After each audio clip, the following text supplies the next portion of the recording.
We have an extraordinary polling situation, my friends. Kamala Harris's lead on Donald Trump continues to grow.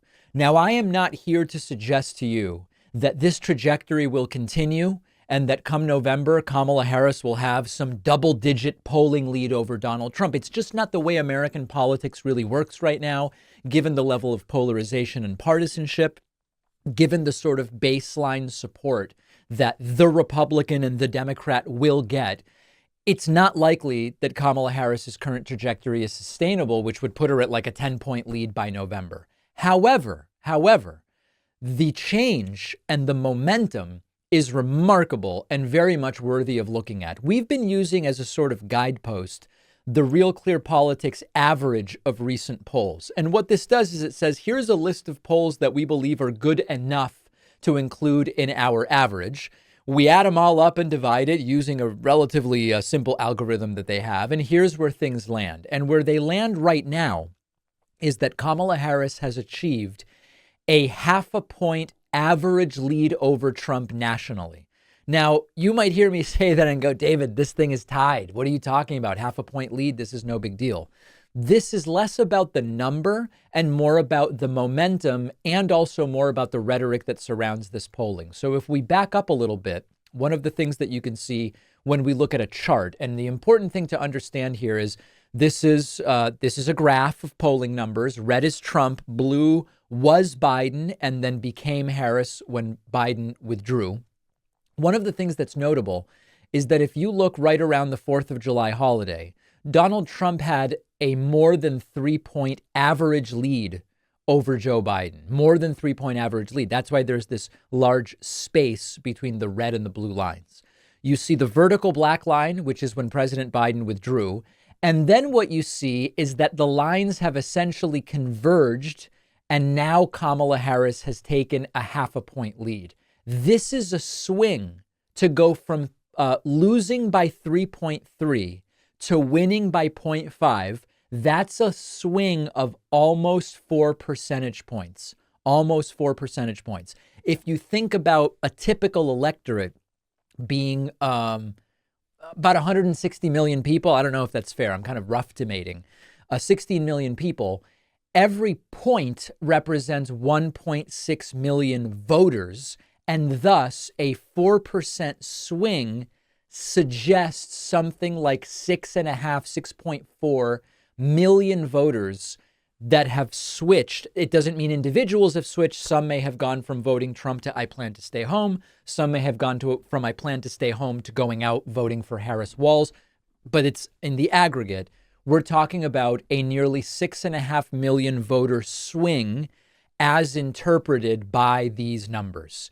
This is remarkable. Now, as you can see, if you were to just say, let's just chart this decline by Trump and this increase by Harris and project out to November, you would have Harris winning by 10, 12, 14.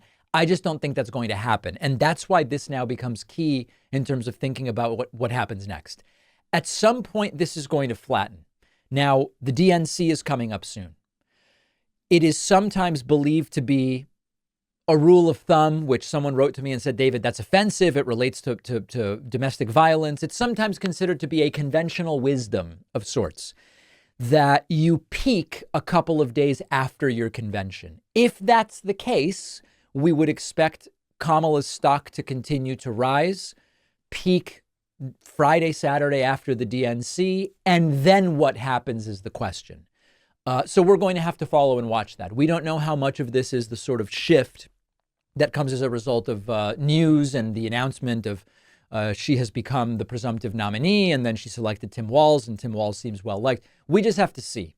There's another aspect to this, which is that Donald Trump for a long time now, and we spoke about this on Wednesday, anytime the stock market would go up under Biden's presidency, Trump would say it's going up because of the expectation that I will win in November.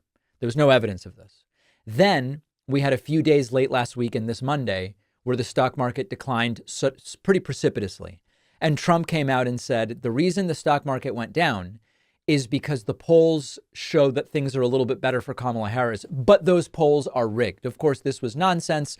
U.S. stocks were dragged down, as were global stocks, by a number of different factors, including economic news out of the banking sector in Japan and other things. It was nonsense what Trump said. But interestingly, we've had some very good stock market days this week.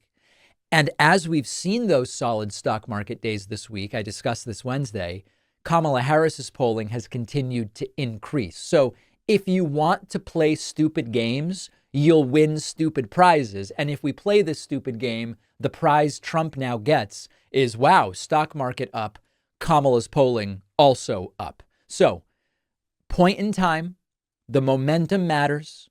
Where will this end? We don't know, but certainly the DNC upcoming, I would expect to give Kamala Harris at least a little bit more of a boost. If you are a student or you run a business, you know how expensive software subscriptions can get. I can tell you as a business owner myself, it adds up, especially with so many software companies forcing bundles and subscriptions on you. And the solution is our sponsor, Software Keep. With Software Keep, you only buy the software you need. You only pay once, you always get a huge discount, and you'll get better customer support. Not only will you save money on software for Windows and Mac, but the experience with Software Keep is better. Before you buy, Software Keep will help you figure out what you actually need so you don't overpay. After you buy, if you have any issues, questions, or anything, Software Keep provides 24/7 lifetime expert software support, including holidays and weekends, and all purchases are protected by the 180-day money-back guarantee and a lifetime product warranty. Very different than when you buy direct from Microsoft. Software Keep is trusted by over 400,000 customers with a 4.7-star rating on Trustpilot. On top of the major discounts that Software Keep already provides, you, as an audience member of mine, get an additional 20% off for a limited time when you go to davidpakman.com/softwarekeep and then use the code PAKMAN. The link is in the description.